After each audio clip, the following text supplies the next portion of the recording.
Bonsoir, bonsoir à toutes et à tous. On va vous présenter plusieurs petites choses ce soir. Dans quelques minutes, on va regarder le teaser d'un film qu'on a co-réalisé avec Gabriel Gallardo qui est ici. Après ça, on va parler un petit peu du travail de Sabine Tessonner qui a fait les planches que vous pouvez voir sur les murs. Et à la fin de la conférence, on parlera aussi du travail de David Legrand qui est venu aujourd'hui comme intervenant, avec qui j'ai collaboré quelques temps passés pour vous parler un petit peu de ce qu'on peut faire. Gabriel Gallardo, actuellement, Mm. il est aux Beaux-Arts à Lyon. Ouais, alors on va faire une rapide présentation, mais on va venir surtout très vite à la présentation du film. Donc, je suis architecte de formation et aujourd'hui, donc, j'exerce voilà, une pratique artistique entre écriture et sculpture aux Beaux-Arts de Lyon en master. Et j'ai rencontré Jérémy et Sabine dans un collectif d'artistes à Paris, en région parisienne, où j'avais déjà effectué aussi par la suite des marches dans les sentiers métropolitains, mais à Paris. Voilà. Donc, et Euh, Jérémy. et moi, du coup, je suis aussi artiste, vidéaste et de sculpture. Et l'idée, moi, c'est de créer des œuvres qui créent un lien entre l'image animée et la sculpture, la performance et la musique aussi, car je suis aussi musicien à côté. Sabine, tu peux te présenter peut-être? Et moi, je suis dessinatrice, je suis aussi chercheuse en bande dessinée et je fais de la musique aussi. Et donc, on fait tous les trois parties du même collectif, qui est le collectif Première Frappe, où on fait donc des vidéos, des films, des courts-métrages, de la musique. Mais on vous en parlera un petit peu après. Et David. Bon, voilà. Moi, je m'appelle David Legrand, je suis artiste aussi, vidéaste, plasticien, mais depuis, on va dire, 5 ans, je réalise beaucoup de ce que j'appelle du cinéma hors du cinéma, en réalité virtuelle. C'est comme ça qu'on s'est rencontrés avec Jérémy dans des bases de coopération artistique, donc j'en parlerai tout à l'heure, et dont une que j'aimerais installer à Angoulême prochainement. Et je vous présente aussi Pablo Saintou qui est là-bas, qui est actuellement dans le casque de verre, parce qu'en fait, il fait la réalisation de la vidéo. C'est-à-dire que la vidéo qui est filmée, la conférence actuellement, elle est montée en direct par Pablo. Ouais, ouais, donc si vous vous demandez ce que je vois dans ce casque depuis tout à l'heure, je suis en train de voir du coup tous les écrans qu'on diffuse actuellement, avec toutes les choses qu'on compte diffuser pendant la conférence, mais on reviendra sur ce dispositif plus tard. Plus tard, ouais. Bah, peut-être on peut regarder déjà le teaser du film pour commencer. Bienvenue encore.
Ça finit un peu brut, mais c'est le teaser.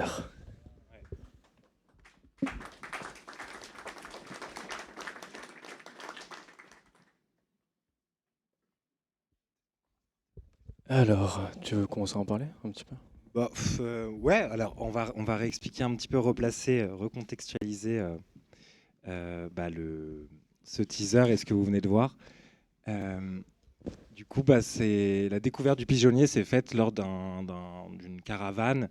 Et quand on est arrivé sur le domaine de la Grange à l'abbé, on a découvert du coup cette architecture. Parle dans le micro. Ouais, on a découvert cette architecture circulaire avec au centre, enfin non, sur les parois qui sont en fait, comme vous pouvez le voir là sur cette photo par exemple, qui sont en fait plein de petites alvéoles qui correspondent au nid des pigeons, qui pouvaient accueillir 2 pigeons par boulin. C'est le nom utilisé pour désigner ces petites casettes. Et donc ça pouvait accueillir jusqu'à 3000 pigeons, mais tout est écrit en beaucoup plus précis dans des micro-éditions qu'on a faites, qui sont situées à l'entrée, qui sont d'ailleurs en vente si vous êtes intéressés. Et en fait, du coup, dans une de ces parois était nichée une pierre qui en fait correspond à un double triangle, à un triangle. C'est cette pierre-là voilà, qu'on a refait en bois en fait, qui est en fait en tombant. Je suis retombé dessus sur cette pierre dans un vendeur de pierres précieuses à Angoulême. Et en fait, il m'a expliqué que ça s'appelait une Merkaba, du coup, qui est 2 triangles imbriqués et qui a une grosse histoire mystique, on va dire. Ouais, en fait, c'est un thème développé par le mysticisme juif, donc c'est hébreu. Sauf que, bon, voilà, sans vraiment aller chercher dans toute cette histoire, nous, ce qui nous intéressait, c'était vraiment le fait que ça a été réutilisé en fait, pendant la période New Age au XXe siècle comme outil de guérison et de méditation. Ce qui fait qu'en fait, on a, dans le cadre des Sentiers métropolitains, choisi de proposer une performance filmée. Et du coup, on a pensé à un dispositif dont on parlera avec l'installation de la régie, avec des actrices aussi qu'on a repérées pour voilà, monter ce scénario, en fait, de revenir sur la découverte de cette pierre, de cette Merkaba. Et ensuite, vu que voilà, on était inspiré par cette idée de capsule spatio-temporelle, on s'est dit que ça pourrait être intéressant avec les actrices en fait de revenir sur leurs souvenirs passés qui correspondaient en fait aux souvenirs qu'on avait entretenus Jérémy, Sabine et moi, parce que Sabine était aussi là pendant la caravane et en fait proposer un futur à ce lieu. Donc, ça, parce ouais. que ce qu'il faut rappeler, c'est que ce lieu actuellement, il est en restauration par ses propriétaires, donc qui sont dans la salle, Ouais.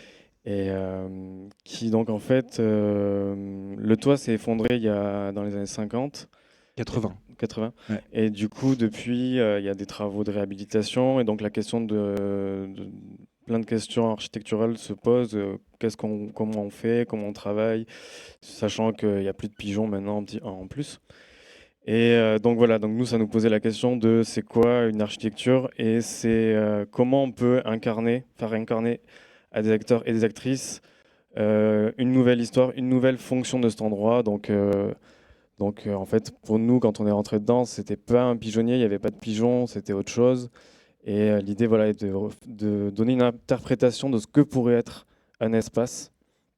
Et donc Et par ces aussi, films. ces lieux à usage unique qui nous inspiraient beaucoup sur comment est-ce qu'on peut regarder. C'est ce qui nous plaît en fait, Jérémy, Sabine et moi, quand on se balade, quand on se promène. En fait, les sentiers nous ont beaucoup interpellés pour ça parce que c'est quelque chose qu'on aime beaucoup faire, c'est-à-dire se projeter en fait sur les architectures qu'on traverse et les mondes qui voilà. Ouais. Puis il y avait énormément de symboliques qui pouvaient être intéressantes avec l'histoire des pigeons parce que en fait les pigeons ils ont été d'élevage, ils ont été sauvages, ils ont eu beaucoup de fonctions, donc on a un peu creusé aussi toutes ces choses-là. Donc par exemple les pigeons étaient utilisés comme des pigeons voyageurs, donc c'est-à-dire ils étaient élevés dans un pigeonnier et ensuite les pigeons étaient prélevés, amenés à distance, et quand ils étaient relâchés, ils revenaient automatiquement à leur pigeonnier. Il y en avait certains qui étaient plus opérationnels, plus efficients que d'autres, ils étaient sélectionnés comme ça parce que certains faisaient des poses sur des arbres. Ils ont été énormément utilisés jusqu'à la Seconde Guerre mondiale et même un petit peu après. Et parce qu'en fait, c'était un moyen très rapide d'envoyer un message, le plus rapide, le plus efficace, à condition que le pigeon ne soit pas intercepté. Et en même temps, il y avait aussi leur utilité, c'était aussi de créer du compost, parce qu'en fait, leur fiente était récupérée au milieu du pigeonnier. Parce qu'il faut imaginer, comme il y en a énormément, ça fait beaucoup. 3000, ouais. En plus, je crois que les oiseaux, comme ils se nourrissent de graines, bah il y a aussi des graines en fait, qui se retrouvent finalement dans cette sorte de terreau. Mais le problème qui s'est posé, c'est que les pigeonniers, à l'origine, ils étaient construits à distance des cultures pour pas que les oiseaux justement aillent manger ces graines. Mais petit à petit, avec l'agriculture, ça s'est rapproché en fait, et au bout d'un moment, les paysans et les agriculteurs. Enfin, c'est surtout qu'il y a une loi en fait après la Révolution française qui interdisait en fait aux propriétaires d'enfermer les pigeons. Non, c'était juste que comme ils allaient de voler, chercher, ouais, ils les ont ils les ont enfermés en fait. Ouais, C'est-à-dire voilà, qu'au moment des semences, ouais. en fait, ils demandaient à ce que les pigeons ne sortent pas pendant une Oui. période. Donc ça devenait en fait une architecture, une prison. Donc nous, on se disait c'est marrant quand même. Il y a cette histoire c'est à la fois un HLM de pigeons, en même temps ça peut très vite devenir une prison, alors que c'est des oiseaux qui sont libres. Enfin. Ouais. Et c'est ce qui nous a inspiré, voilà, ces images-là. Enfin, je pense que, ou en tout cas, c'est ce qui nous a donné envie de quand même proposer un film, ouais, en deux temps, c'est-à-dire un temps où on travaillait en fait sur la mémoire et le souvenir des actrices dans cet espace-là, et aussi le temps du pigeonnier, en fait, où on a filmé une matinée, ouais. Et donc là, le film actuellement, il est encore en montage parce qu'à l'origine, on pensait faire un film qui durerait 5-6 minutes, qui intégrerait une grosse partie de musique dans laquelle on chanterait, tout ça. Et en fait, ce qui s'est passé, c'est que on devait aller filmer, mais il pleuvait ce jour-là, c'était il y a un mois. Et on a fait le film en fait dans cet espace. C'est-à-dire ici, on avait demandé à la médiathèque si on pouvait utiliser cet espace. Et le film s'est déroulé, les 90% du film ont été faits sur ce tapis en fait, qui était au milieu, avec ce dispositif du coup donc de tourner un film en direct. C'est-à-dire que cette régie vidéo, qui est en fait un ordinateur avec une carte qui permet d'acquérir plusieurs flux, nous a permis de brancher plusieurs caméras et de performer le film, dans le sens où il y avait un scénario qu'on a écrit. Gabriel a beaucoup travaillé sur le script de ce scénario. Mais les idées, en fait, les idées du montage, les idées de ce que pouvait devenir le film, se sont aussi expérimentées avec les acteurs et actrices le jour du tournage. Parce qu'en fait, le fait d'avoir un dispositif multicam donc avec plusieurs caméras dans des points différents, ça permet de déconstruire un petit peu la scénarisation cinématographique classique, c'est-à-dire un script qui est écrit, on fait des plans, on fait des pauses. Là, c'est-à-dire que pendant 3 heures ou 4 heures, c'était un flux continu d'idées, de propositions. Et les acteurs et actrices ont aussi joué le rôle de caméraman et de cadreuse, et aussi de réalisateur, dans le sens où cet outil, donc là, actuellement, Pablo est en train de contrôler, il est assez facile à être pris en main, en fait, et n'importe qui peut devenir le monteur et même peut-être donner des indications. Et donc, voilà, donc on va en reparler avec David dans quelques instants. Juste, on peut faire une petite aparté sur la bande, tant qu'on parlait du pigeonnier, sur la bande dessinée de Sabine. Oui, alors moi j'étais à la même caravane où on a vu le pigeonnier pour la première fois avec Jérémy et Gabriel dans les Sentiers métropolitains. Et moi j'ai fait une bande dessinée en fait qui lie les deux lieux, celui du pigeonnier avec un autre lieu qui est l'usine, l'ancienne cimenterie en fait, Lafarge. Et dans cette bande dessinée qui est vraiment une bande dessinée de science-fiction, une bande dessinée prospective aussi, le pigeonnier, en 2050, est un lieu dans lequel habitent des artistes qui essayent de sauvegarder des œuvres d'art, puisque à cette période-là, les œuvres d'art sont utilisées comme une véritable ressource pour produire de l'électricité grâce à une nouvelle technologie qui permet d'acquérir l'électricité à partir des artefacts humains les plus puissants, c'est-à-dire en fait les œuvres d'art. Et en fait, c'était intéressant aussi de travailler en parallèle et d'avoir eux leur vision, enfin la vision de Jérémy et Gabriel qu'ils ont eu du pigeonnier. Et à côté de ça, moi qui étais en train d'imaginer une ville d'Angoulême avec des extraterrestres, avec des nouvelles technologies, etc. Cet aspect un petit peu, on va dire, dystopique ou en tout cas aussi humoristique que permet la science-fiction, permettait vraiment d'imaginer du coup qu'est-ce que deviennent des lieux et surtout comment est-ce qu'on peut s'en emparer en tant qu'artiste. Voilà. Si vous voulez lire la bande dessinée, elle commence là-bas. On peut voir encore le processus puisque j'ai commencé la mise en couleur des planches, mais tout n'est pas fini. Et ensuite, elle sera éditée en 2025 avec les autres projets de bande dessinée des sentiers du Grand Angoulême. Voilà. Donc voilà pour la BD de Sabine. On va parler du travail de David aussi, qui est en fait une des personnes avec qui j'ai travaillé à Bourges Entrepôt, afin de développer cet outil donc de VR cinéma augmenté, qui donc permet en fait des nouvelles façons de créer des films, des nouvelles façons d'imaginer une narration. Et donc voilà, pour résumer, donc cet outil en fait, il permet d'accéder à d'autres strates de réalité, parce qu'en fait, le montage temporel peut se faire en direct. Et c'est des questions ça, qui ont été beaucoup travaillées, par exemple dans la télévision, il faut proposer un montage en direct. Donc là, voilà, c'est une autre approche puisqu'elle est cinématographique et qu'elle va s'inscrire dans une autre strate. Si tu peux en parler, toi. Moi, la seule chose que je peux dire, c'est que je découvre tout ça, ce que vous avez fait. Quand même, ce qui est intéressant, c'est que à travers vous et notre manière de travailler, c'est que je suis quelqu'un qui travaille jamais seul et en collectif.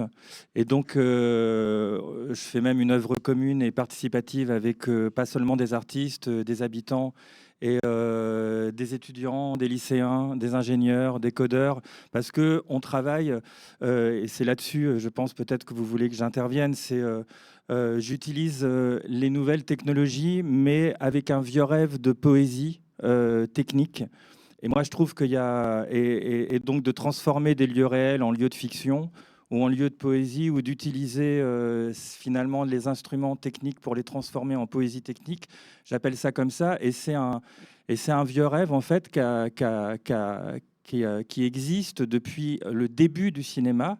Depuis peut-être que vous connaissez ou pas un monsieur qui s'appelait Abel Gans, qui ressort en ce moment depuis que Ridley Scott a fait son Napoléon, parce que monsieur Abel Gans a fait un film d'une invention incroyable qui s'appelait le Napoléon d'Abel Gans. Et cette personne-là, dès l'époque du cinéma muet, rêvait d'un cinéma en dehors des écrans. Il appelait ça un cinéma, il appelait ça un langage d'images vivantes, d'images aériennes. Et quand j'ai lu ça, moi qui fais de la réalité virtuelle depuis quelques temps, parce que je rêvais aussi de m'évader des écrans de cinéma, que les personnages s'évadent des écrans de cinéma et qu'on puisse rentrer grâce à ces casques de vision. Alors, on en a parfois peur, on a des a priori là-dessus. En tout cas, c'est un instrument d'optique supérieure absolument génial actuellement, qui est très mal utilisé parce que l'industrie culturelle l'utilise d'une certaine façon. Mais nous, les artistes, ce que j'appelle les astropoètes, ou les astropoétesses, c'est-à-dire aussi le vieux rêve d'un autre philosophe qui s'appelle Gaston Bachelard, qui a parlé de la poétique de l'espace ou de la poétique de l'imagination. Eh bien, je trouve que ces instruments nous permettent de rentrer à l'intérieur de cette poétique de l'espace et de cette poétique de l'imagination. Comment ?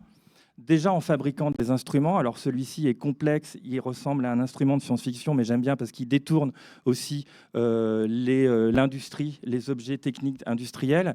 Et nous, ce qu'on fait avec, et c'est là qu'on s'est rencontrés avec Jérémy, c'est que on a inventé un système où on a juste un casque de vision, juste le casque, c'est un équipement minimum. On n'a pas besoin, comme dans Keops, enfin toutes les expériences qui sont présentées, d'être attaché à un sac à dos avec un ordinateur. Donc là, je prends la voix de Gaston Bachelard en général et je dis on est libre comme une paire de riz, totalement libre, et on rentre à l'intérieur de ces mondes virtuels comme Orphée traverser les miroirs dans le film de Jean Cocteau. Avec des mains, on met le casque. Et là, par exemple, ici, on crée un autre monde.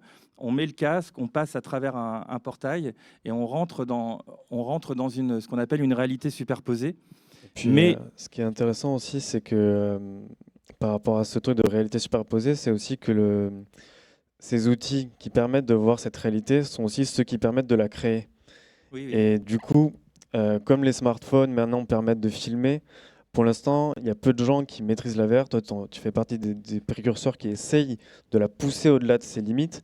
Mais en fait, l'outil est accessible. En fait. C'est accessible, mais ce que je veux dire aussi, c'est que il y a encore quelques années, ça ressemblait à une image artificielle synthétique. Et aujourd'hui, de plus en plus, on a trouvé un graphisme, quelque chose qui se rapproche on va dire d'un vivant artificiel. Ce sont ce que disait Abel Gans, là, un langage d'image vivante artificielle. Avec une lumière, on travaille avec des lumières artificielles pour pour fabriquer des objets qui paraissent vivants, mais qui sont quand même artificiels, mais qui sont plus du tout synthétiques. Donc ça, c'est très troublant quand on rentre à l'intérieur. Et pour terminer, je veux dire que, et c'est peut-être si je m'installe à Angoulême là, pour monter une base de coopération artistique, on va certainement travailler ensemble. Et l'idée, c'est de montrer aussi que avec ces casques, on peut créer des espèces d'hallucinations artistiques ou rentrer à l'intérieur. C'est-à-dire qu'avec le système qu'on a, on peut rentrer à l'intérieur, créer des phénomènes d'apparition comme de ses propres visions. Nous, on peut modéliser des visions aujourd'hui et on peut rentrer à l'intérieur et marcher à l'intérieur. Et c'est quelque chose qui change pas mal de choses. Quoi, c'est quelque chose qui permet surtout que, pour moi, ça permet d'aller au-delà d'une autorité du cinéma et d'une hiérarchie, surtout en fait, du technicien, du réalisateur. À partir du moment où en fait on est dans le film et on peut vraiment faire le film sans que ce soit non plus une IA qui nous propose, qui nous tout le temps nous sous-tende en fait ce qu'on peut faire, parce que ça peut être aussi très désagréable. Mais de pouvoir créer en fait, et moi ce que j'aime beaucoup avec cet outil et que j'espère, que je vais essayer de développer dans ce sens-là, c'est que des personnes qui ne sont pas professionnelles du matériel, qui ne passent pas des heures à geeker pour faire marcher tout ça, puissent quand même avoir en fait un moment ce pouvoir de création par rapport à leurs idées et par rapport à leur façon de faire de l'art ou d'envisager le montage, plein de choses. Et quand on rentre à l'intérieur, c'est très intuitif. C'est-à-dire que, par exemple, déjà pour fabriquer, nous, avec les casques de réalité, on fabrique, on génère de la matière digitale, comme ça, c'est avec la main. On retrouve le geste de la main et on génère cette matière. On n'a pas besoin de passer par des clics ou des ordinateurs ou des écrans, et on retrouve le geste de la main et la fabrication par la main. Alors c'est immatériel, mais on arrive à modeler des choses qui après, on peut comme c'est des polygones, ça s'appelle des polygones, ça crée une structure. Cette structure, elle est potentiellement...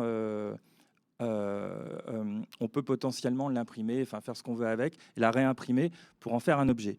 Mais ce qui est beau, c'est que quand on rentre dans ces lieux, par rapport à ce que tu disais au cinéma, en général, on fait des chemins. C'est nous qui cheminons. On n'est pas. Par exemple, j'ai une amie qui est très littéraire qui me disait, c'est assez rare de dire ça, mais que dans le cinéma, ce qui l'a dérangé, c'est d'être dirigé. Elle va d'un point à un autre et on suit le trajet du metteur en scène. Dans la réalité virtuelle, comme dans l'espace littéraire, à un moment donné, si on veut rester, contempler, prendre un chemin ou un autre chemin, on a le choix de tous les chemins en fait, qui sont proposés parce qu'on se retrouve dans une sorte de paysage. Donc ça dépend des mondes que les personnes ont modélisés. Mais quand on fabrique des mondes ou des univers avec plusieurs mondes et des portails, on peut y rentrer et prendre le temps d'y rester et de contempler des visions ou de rester à l'intérieur. Et parfois, nous, on travaille même avec des personnes pour modéliser leur vision, parce qu'on crée un laboratoire sur place. C'est ce qu'on aimerait faire à Angoulême, un laboratoire où on travaille à partir des des visions des personnes, des gens. Voilà. Bah, merci beaucoup parce que c'est super d'avoir cité Bachelard.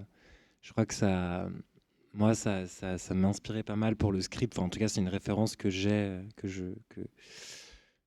Enfin, c'est un philosophe qui m'inspire beaucoup. Et je pense que c'est aussi comme ça qu'on a conçu le teaser, Jérémy et moi, en se disant qu'en fait, on pouvait voir ça comme un poème. Et les images de la fin portent ce regard-là qu'on a, voilà, sur les paysages, sur le monde qui nous entoure. Et j'espère que vous avez aussi apprécié ça comme un poème, quoi. Voilà. Mais d'ailleurs, on est curieux et curieuse d'avoir votre retour ou vos retours, vos questions. On va mixer tout à l'heure au bêta, peut-être on pourra se voir aussi au pot. Ouais. On pourra Oui, vous présenter aussi les éditions. Ouais. Voilà, chose à savoir, en fait, c'est que pour continuer ça et toute cette magie, ensemble avec le collectif Première Frappe, voilà, on a fait des éditions qui sont en vente à l'entrée, des tirages photos argentiques aussi que Pablo Santu a prises pendant le tournage. Voilà.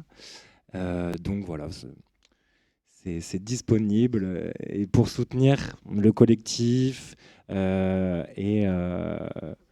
l'énergie qu'on déploie dans toutes ces choses-là et dans toute cette poésie. Voilà. Merci. Merci beaucoup. Et peut-être, Pablo, tu peux peut-être remettre le teaser, Pablo, comme ça Ouais, on mais peut finir sur ça.